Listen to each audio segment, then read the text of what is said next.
The next type of equation we want to look at are equations with logs, but ones that we're not going to use the property of equality because they don't have the same log on both sides.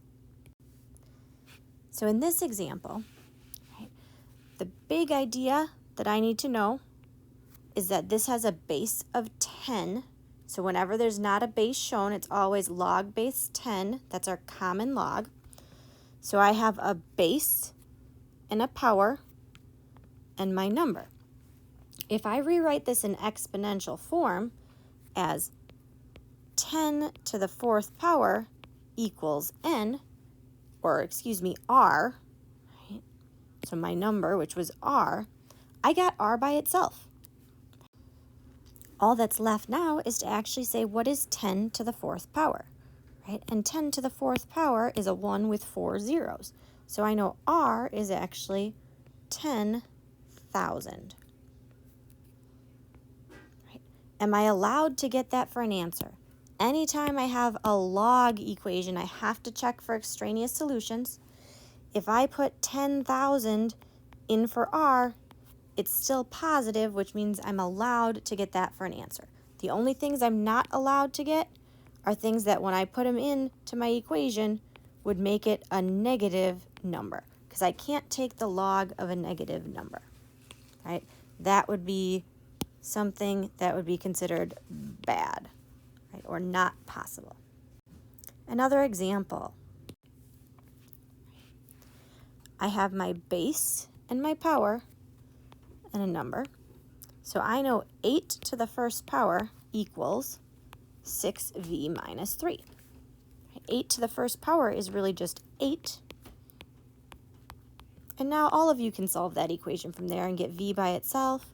So if I add 3 to both sides, I get 11 is 6v.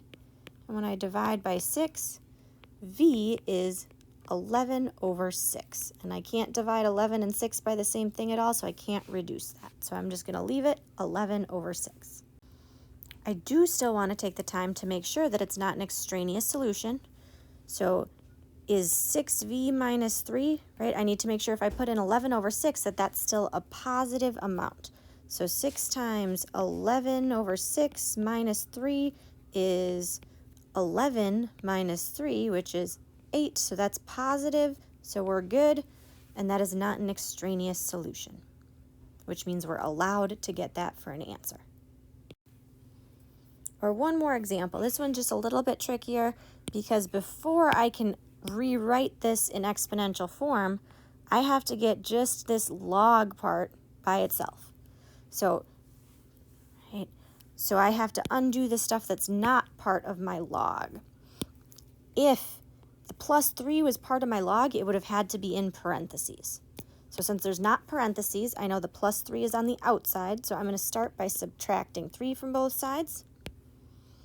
And then negative 7 times the log base 12 of r is negative 14. Then I'm going to divide by negative 7. So the log base 12 of r is 2. If I rewrite that in exponential form, my base was 12 and my power was 2, so 12 to the 2nd power equals r, which means r is 144. The last thing I have to do yet is to make sure that that's possible for a solution.